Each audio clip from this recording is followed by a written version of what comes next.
ng Dagupan. At yan nga, yung ating feature for today, RC200 2022 model. Grabe mga idol, first impression, talagang swabe. Ang ganda, ang gwapo. Plus, very premium po yung pagkakagawa. Talagang quality po talaga. And sa maniwala kayo, pag personal nyo nakita yan, talagang mapapawaw po talaga. Ang ganda na. So 2022 model, ang price niya ngayon, SRP 198,000 pesos. So kung gusto natin na yan, available dito ngayon yan. Pwede niyo akong ipiyan sa ating FB page, Boyd Salabaria. Siyempre, like and follow na yan, mga idols.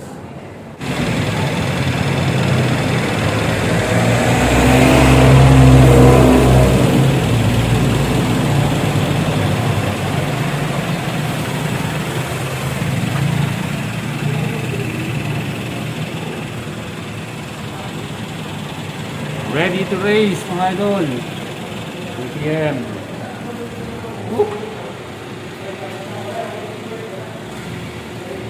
Yan po. Andito na ang pinakahintay natin. RC200, mga idol, 2022 model. Andito na. Dito na po yan sa Pangasinan. Naka-display na po. Kung gusto nyo makita personal, visit na po kayo sa kanilang branch. Located lang po ito sa Arellano Street. Tapat lang po ng University of Pangasinan. Dagupan City, mga idols. Grabe oh, first impression, napakaangas po ng itsura niya. At talagang very premium yung pagkakagawa. Quality. Ayan oh. So ito na yung pinaka all new headlight design niya. Mistake oh.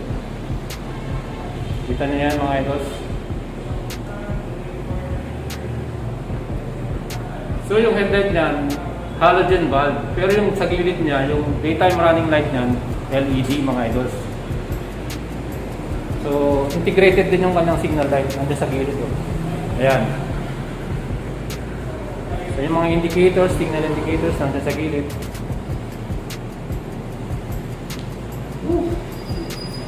Mga stick, mga idols.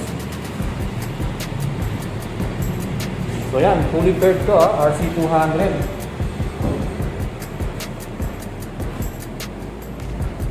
Yan o. So yung color na to is combination of silver and orange. Silver and orange. So wala po dito yung black and orange. Ayan, ang pinaka rear view natin. Grabe ang pogi ko talaga. So pag personal na itong nakita, sigurado po mapapawaw kayo. Kasi iba po talaga sa personal yung itsura niya. Mas astig. Kita niyo yung kanyang signal lights. Ganda o. Saka yung pinaka parang ano niya, tail light niya oh. Pang racetrack ko talaga. Saka yung gulong niya sa likod, grabe. Oh. Tapos, ang astig oh. So ito, again, yung proven na engine nandito pa rin. 200cc mga idol from KTM. So wala kayong magiging problema dyan, talagang napakalakas ng makina, durable, reliable, wala na kayong masasabi. Yan pa rin po yung ginagamit din nila sa Duk-Duk.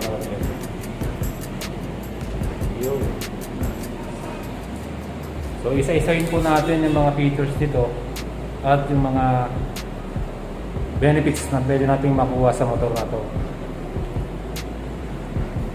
Yung side mirror niya, no, foldable, pwede nyo rin lipat-lipat yung so, adjustable yung kanyang mirror. Ayan. Ayan magiging po.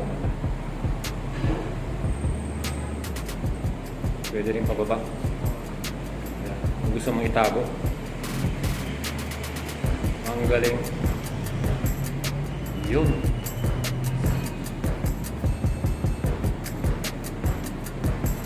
Yun isa sa mga features na adjustable mirror. Stick, di ba? Depende sa'yo kung saan pwedeng lagay.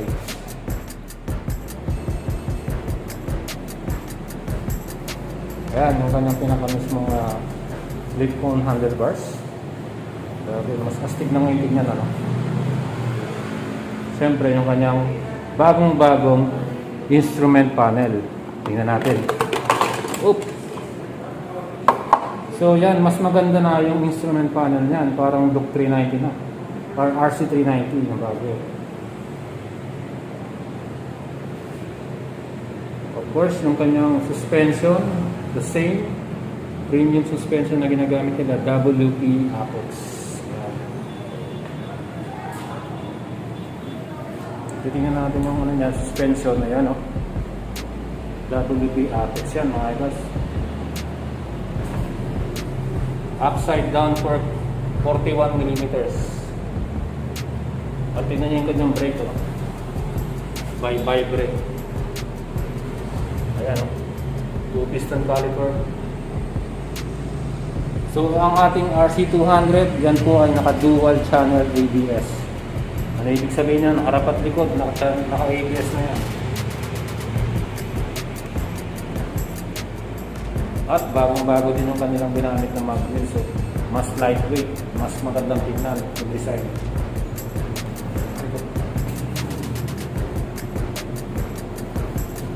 Ayan. So isa rin sa mga binago din na dyan, yung kanyang front fender, 2-piece set na yan. So yung cooling niya mas okay na. Plus sabi nga nila, mas lumaki yung kanyang radiator. So mas maganda yung ating cooling system dyan. Mas madali ng hindi na masyadong mag-iinit yung ating makina. Ito na yung mags niya, no? Ang ganda ng pagkaka-pipe spoke. Ayan, no? Talagang ang laki po ng pinagbago ng ating bagong model ng RC200 2022 model, oh. Ayan, bogi, ang astig.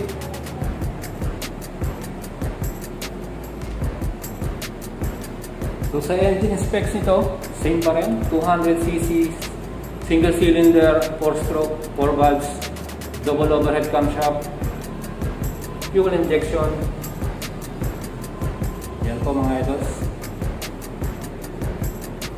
And average natin ang top speed nito, napakalupit din, 145 km per hour. So yun po yung magiging average pa lang natin. So depende sa weight ninyo, yung timbang ng rider, siyempre mas magaan, mas malalagdagan po yung inyong average. Ayan. Rear suspension, same din, WP Apex, no? Ayan, ganda, astig color white po itong nilagay nila sa likuran. Mas kitang-kita, no? Kita niyo yung chain niya, no? Ang laki po ng kanyang tires sa likuran. Tubeless yan.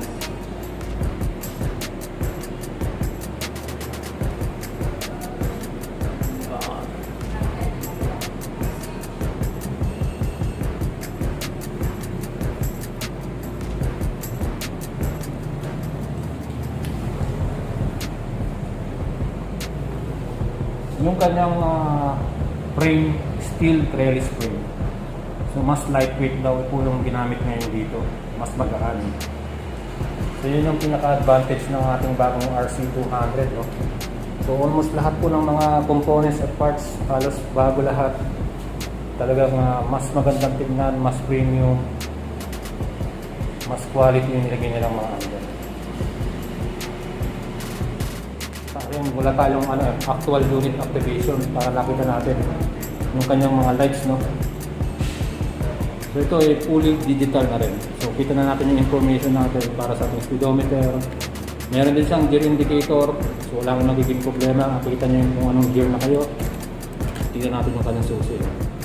Ayan. So ito po yung kanyang mismong ignition key. KTM. So yan po.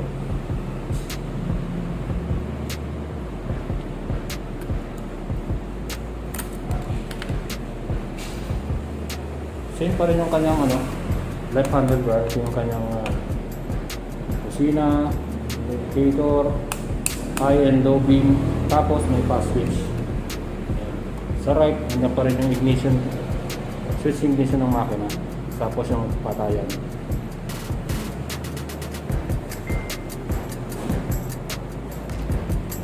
So pagdating sa kanyang fuel tank, ayan kita nyo. Grabe, very aggressive to yung design niya, no? Sigurado Ang ganda ng tuck-in ng inyong tuhod dyan pag nakaupo na tayo dyan. Ang capacity na ng gasolina nito 13.7 liters. Then the fuel consumption, siyempre tatanungin natin yan dahil medyo mahal na po yung gasolina natin. You can have an average of 20 to 32 km per liter. So ganun po rin siya katipid. Hindi kayo may problema sa gas consumption. Medyo matipid din po pala ito. Average lang po yun. So depende po kung paano saan kayo mag-ride. Pwede sa city ride, mas mababa yung inyong dahil matraffic. Pero ang average niya, sabihin natin 30 km per hour, per liter. Isa rin sa pinakamaganda nilang binago dito, yung kanyang seat. Ayan o. So, mas premium po yung dating ng seat natin. Grabe o. So, sabi nila, mas maganda yung grip dito sa ating pabuko. Hindi ka nakagad madudulas. Yung kanyang quality ng... Ayan o. Pag humawak ka, parang kapit na kapit yung kamay mo. Ang ganda, no? And the best dito sa RC200 natin, kung meron ka mang OBR or official back ride, meron siyang kapitan. Ayan, meron siyang grab bar sa likuran. So hindi rin mapapagod yung ating or mahihirapan yung ating passenger sa likod. Ayan, may grab bar na siya. So pwede kang mag-angkas dito sa motor na ito, mga idols.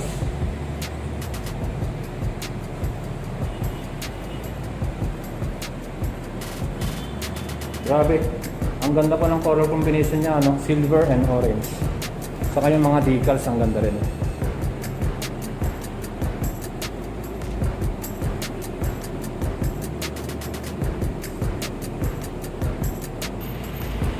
Isa rin sa naging feature ngayon ito, yung kanyang foot pegs foldable. Ayan So if ever lang, mag-slide ka, hindi siya masisira kasi magpo-fold siya. Ayan Diba mostly pagka ganito naka-steady lang yan. Yan magpo-fold siya. So yun ang makagandahan din ng bago nitong design. So ang lupit talaga nitong ating RC200. Ayan Diba? So mga idols, ito pong ating RC200 silver and orange color na yan. Naka-display po ngayon to sa KTM Dagupan, Pangasinan. Kung gusto niyo pong bilhin ito, lalagay ko po yung number ng ating idol dito, si Sir Green. Pwede po kayo mag-inquire sa kanila or check niyo po yung kanilang FB page KTM Dagupan, Pangasinan. Or pwede niyo po akong i-PM sa aking FB page po sa Labaria. Para kung gusto niyo bilhin to, siyempre unahan na tayo kasi ngayon isa lang yung units na nandito. Pero meron pang mga paparating, especially yung other color na yung black and orange. Yan mga idols ang ating RC200 2022 model. At kung gusto nyo pong bumili ng installment at gusto nyo malaman ng amortization, ayan po, naka-display na po sa ating screen. 198,000 pesos sa pinakamababang down payment ay may halaga na 19,800, pero sa 36 months ang babayaran nyo 9,400 per month. So mga idols, kung kursunado nyo itong KTM RC200, available na po dito sa Pangasinan, KTM Dagupan, Pangasinan. Siyempre, kung gusto nyo pong malaman lahat ng detalye na yan, pwede nyo akong i-PM sa ating FB page, Boy Salabaria. At siyempre, mag-iwan kayo ng message dyan. Malay nyo, matulungan ko kayo. At ngayon po, ang color version na available, itong silver at orange na available ngayon dito at naka-display. So kung gusto nyo naman po pumunta rito sa kanilang branch, personally, tingnan nyo po at talagang magugustuhan nyo at talagang mapapawaw ka. Kasi talagang super astig at super angas nitong bagong RC200 na to. Sa personal, talagang iba. Quality ang pagkakagawa at talagang very premium at sulit na sulit din ng mga specs na nakalagay dyan. Mga idols, baka tanongin ninyo kung meron siyang assistant sleeper clutch. Hindi po siya equipped ng assistant sleeper clutch. Ang meron lang po siya, dual channel anti-lock braking system or ABS. Harap at likod, meron na po siyang ABS na equip at meron po siyang mode na Super Moto ABS. Ibig sabihin po niyan, kung gusto niyo pong i-drive to sa truck, pwede niyo pong i-deactivate yung inyong ABS at magiging Super Moto yan, pwedeng pang wheelie. So mga idols, kung kursunado niyo yan, again, PM niyo ako sa ating FB page, Boyet Salabaria. At subscribe na kayo sa ating YouTube channel mga idols. Hit nyo na yung notification bell para po kayo laging updated. Ciao mga idols at ride safe po sa lahat.